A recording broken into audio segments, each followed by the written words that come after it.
Hello and welcome to Behind the Lines. I'm Diane Dayton. Today we're going to talk about something we're all interested in. Don't retire broke. And that's the title of the latest book that we have from Rick Rodgers, certified financial planner as well as president and co-founder of Rodgers and Associates. That's correct. Yeah, thank you for being here. Oh, it's my pleasure. And you're no stranger to this show either, so welcome back. You've been doing this a long time. You started when you were really young, so it's been 35 years. That's right. 22 years with your own business. You've seen a lot happen, haven't you? Oh, gosh, it's just amazing how things have changed. The internet has certainly changed. People's reaction, though, to money has not changed so much. So it still is a difficult business at times. Just trying to coach people on making the right moves, making the right decisions, doing the things that they need to so that they don't retire broke. Okay. How did this particular book come about? Well, the genesis of this book really goes back probably, I would say 2006 is when Lee Eisenberg wrote his book called The Number. I don't know if people remember, MetLife, I think, did a whole advertising series about this number, that you need to have this number and then you can retire. Well, the thinking behind this book is that that number really changes quite a bit depending on whether all of it is taxable or none of it is taxable, or what if some of it is tax-free? Because a lot of people save in their 401ks and 403bs. It's easier to save that way, but all that money is taxable when it comes out. So this book is about saving properly so that you have money that's tax-deferred. That's a benefit, of course, today while we're working, and something that's tax-free like your Roth IRA and those that are after tax, so that the number could really be much lower if it's handled properly. Yeah. Who is this book for? Who is it written for? This is for somebody who is serious about retiring and really wants to retire into a lower tax bracket. We've been told for years that you're going to retire in a lower tax bracket and all you need to do is tax defer, tax defer. But really, as we have known, that tax laws change and it depends on which party's in power and how much money that they need. So tax laws can really change quite dramatically, and we need to create flexibility. So saving in those three areas, tax deferred, after tax, and tax free, gives us the flexibility to be able to do that. And that's what you refer to as that three-legged stool, right? Right. Well, actually, the new three-legged stool. And now it's new, and now the new one is? Well, the new three-legged stool is those three legs, but let me just back up and explain what the three-legged stool. Financial planning really got its birth sometime in the late 1970s, early 1980s. And back then, we theorized, we as financial planners theorized that to have a solid retirement, you need a three-legged stool, which would be Social Security, your pensions, and your personal savings. Well, pensions are on the way out. Really, for most private companies, they've already been eliminated or frozen. Public companies, the governments are now coming to realize how expensive they are. So pensions are not nearly as prominent as what they were 30 years ago. Social Security is kind of a wobbly leg. So we know that there's not enough money to fund it as it's currently in its current version, but we don't have the political will to make changes. So that's kind of iffy. So now it's got to be three new legs, which would be your tax deferred, 401ks, IRAs, 403bs, your tax free, which is your Roth IRAs, Roth 401ks, and your after tax savings will be your new three-legged stool. Okay, so we need to look at a blend, don't we? Yes, a combination of those, and it's really driven by taxes. And so that's what this book is about, so that you can think about your own situation and where you are tax-wise, because if I was doing this from coaching somebody from the time that they start the workforce, well, in the beginning, we want to stuff as much money into the Roth IRA. There's no tax benefit to doing it today, but it's going to compound for years and years and years, and it's going to be tax-free when it comes out. Once I reach my peak earning years, now I want to be working on the 401k and those tax deferred, because now I'm in a higher tax bracket, so those immediate tax benefits are very valuable to me, but it's all going to be taxable when I retire. So, but I'm going to benefit from doing it now. And the after-tax all along the way. Okay. What is something that you think people don't really think about, that's something that's really important that they need to key in on? There seems to be this mentality that things change when I retire. At 65, at 66, whatever your retirement, that I'm trying to get to that age. I'm trying to get my finances to mature, to be available to me at at this age. And in reality, for a healthy 65-year-old couple, you have a 30-year life expectancy. So really, almost as long as you've been working, now this money has got to last. So it's not like we're saving our money and putting our investment strategy so that we're getting to this point and everything needs to be liquid. Okay. It really needs, your funds need to be continue to be invested with a long-term perspective even after you're retired, because you have a long time that you still have to fight inflation. So you need to have this portfolio review pretty consistently. Pretty consistently, and your strategy really will not change that much from the time that you're saving to the time that you're retired. And by that I mean, since we still have to fight inflation, we still need to be thinking long term with a portion of our portfolio. Probably want to generate immediate income, but it's really just a matter of taking it off a reinvestment and now distributing it through. Okay, well, let's talk a little bit more about the new three-legged stool. Okay. And let's talk first of all about the tax-deferred savings. Expound a little bit more on that. Okay, your tax-deferred savings, as I had mentioned, gives you an immediate benefit. So if we put money into an IRA and then deduct it, and let's say that you're in a 22% bracket, well, that's going to save you 22% of whatever you put into it. So there's your immediate benefit. And for like 401ks and 403bs, if those are employer-sponsored plans, I think this year you could put something like $16,000 into that, so it's a significant amount, much more than what you could put into an IRA. Your employer will withhold it from your paycheck, so that makes it a little easier. Yes. It's not money that you get and then you have to put somewhere else, so it's automatically taken out. So it's an easy way to save. It provides an immediate tax benefit, but everything is just tax deferred, so that $16,000 is going to be taxable when you take it back out at some point in the future, and all the earnings will also be taxable.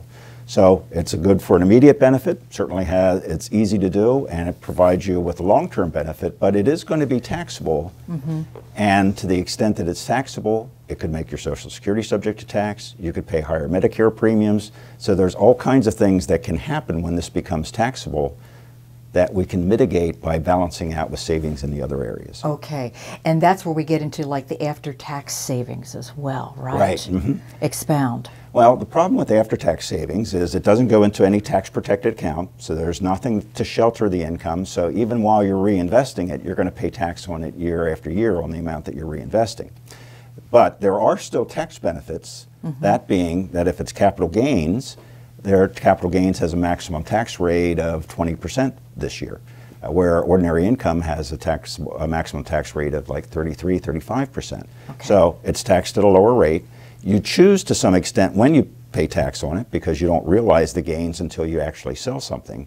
So it still continues to grow, but for somebody who wants to retire before age 59 and a half, after-tax savings is very important because there's no tax penalties for taking it out before that age. You always have immediate access to it, which is probably makes it the hardest place to save. Because now I'm tempted, I could buy that beach house, or I could get a nicer car, or so forth, so to have the tenacity to be able to leave it there and let it continue to grow for you is somewhat of a challenge. And that's the challenge, yes. right? Okay. Tax-free savings. Yay, that's the best. Yay! So one of the things people ask me is, Rick, why don't we put it all in the tax-free? Well, the problem is, first of all, there's a limit that we can put in. And by tax-free, we're talking about Roth IRAs or Roth 401ks. Okay. So a Roth IRA, so for somebody that doesn't have an extension, it's $6,000 this year is how much you could put into it. And the money doesn't give you any immediate benefit, but if you leave it in there for at least 5 years and you're 59 and a half, all the earnings will be tax-free. So the benefit to the Roth is a long time growth. Right. So that's why I had mentioned if somebody just starting to work, to put money into a Roth IRA. And for all your viewers who are parents and want to do something for their children, as soon as they start earning money, because you have to have earned income to be able to make a Roth IRA, fund a Roth IRA for them. Okay. Even once my children became adults, and when you're first starting out setting up a house, you don't have much money to put aside. Right. So a Roth, we would fund their Roths for them so that that money is going to be in there for 30 or 40 years growing tax-free. Wow, that's great to look at that. And to the approach that you're taking too in starting this with children at a very young age, the difference that can make. Right. I love how this book is laid out. and the way you present it, and relatively an easy read to something that can be complicated at times too. I love how you put in the tips. I think that's really something good to pull out as nuggets as you're going through this. Where can we get this book?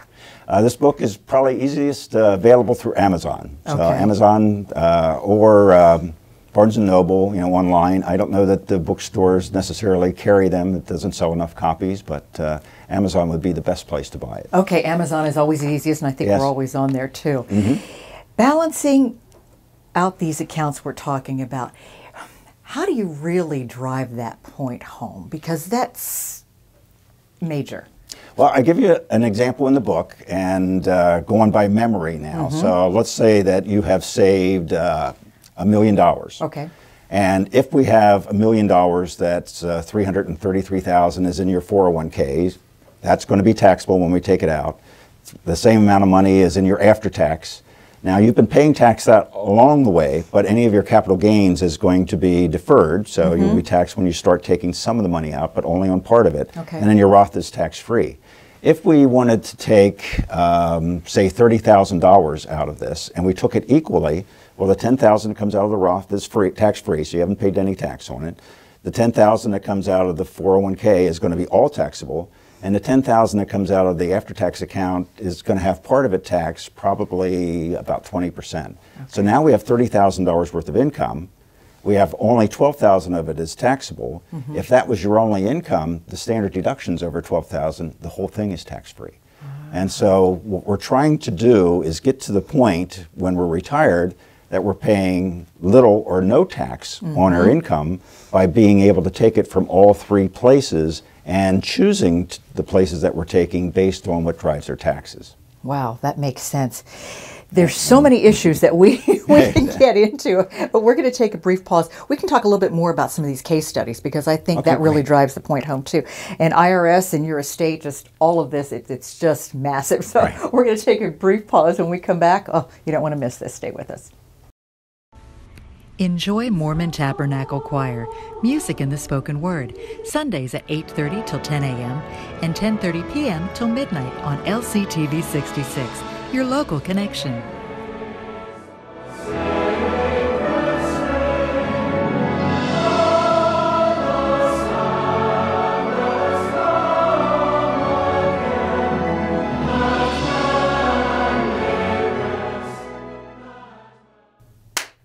Welcome back to Behind the Lines. We're with the author and also certified financial planner, Rick Rodgers, with Rodgers and Associates, your co-founder and also president, and the book, Don't Retire Broke. That's so key. We were talking about how this came about and how you were writing this, and I was saying how easy this was to read because of what you've done in here. Tell us the story behind that and how that came about.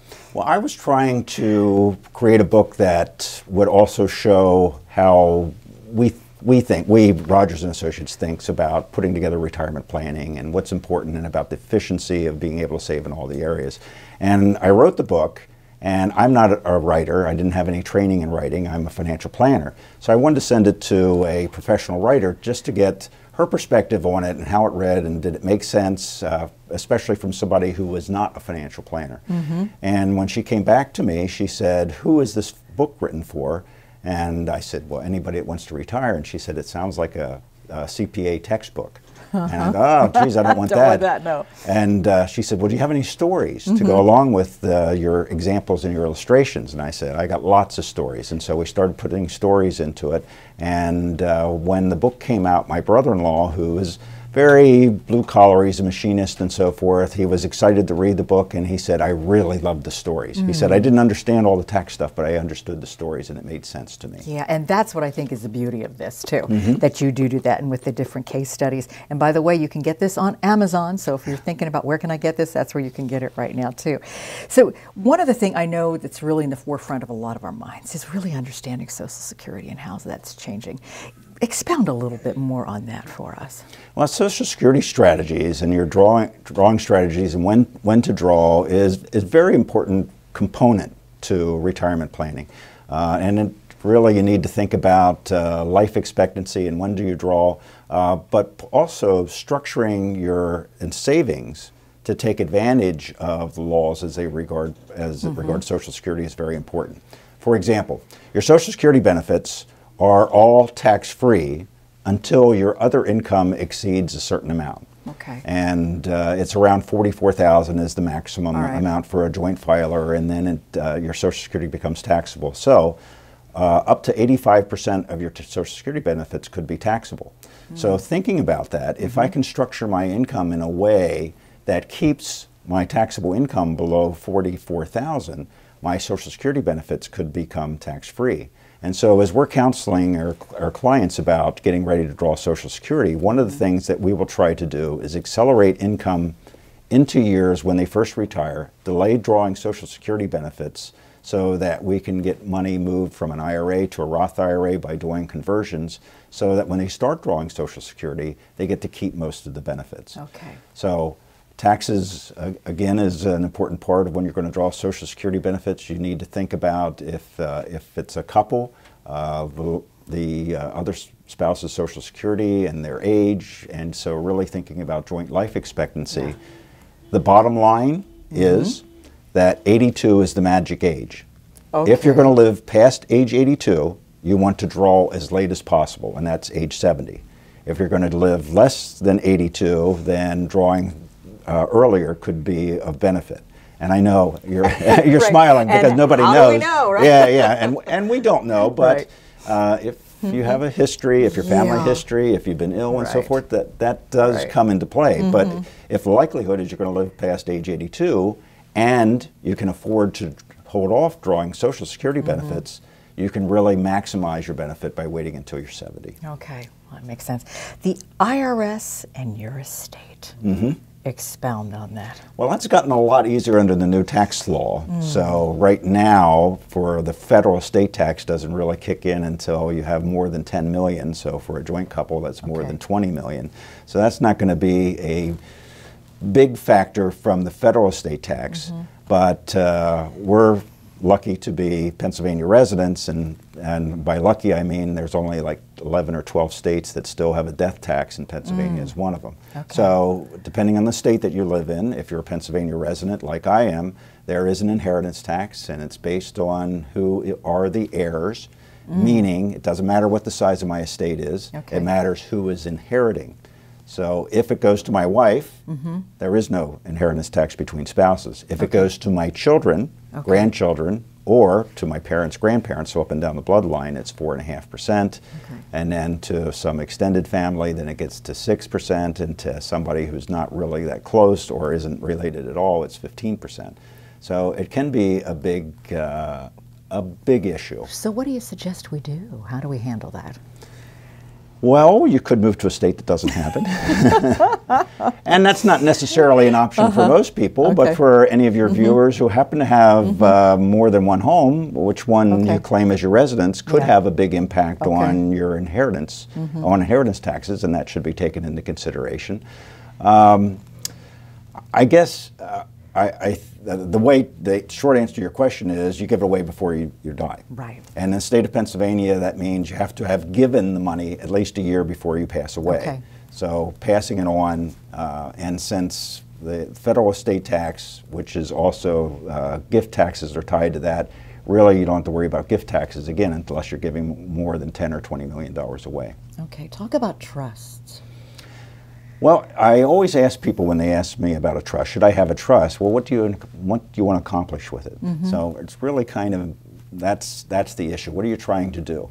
For some people, it's important that we protect the assets from an overspender. And in which case, a trust is an effective way. There are spendthrift provisions that can be put into it, so you can leave money in trust so that the heir would only get a portion of the income, limited access to the principal, and then once they pass away, then it would go to the next generation. So that's quite, that's valuable.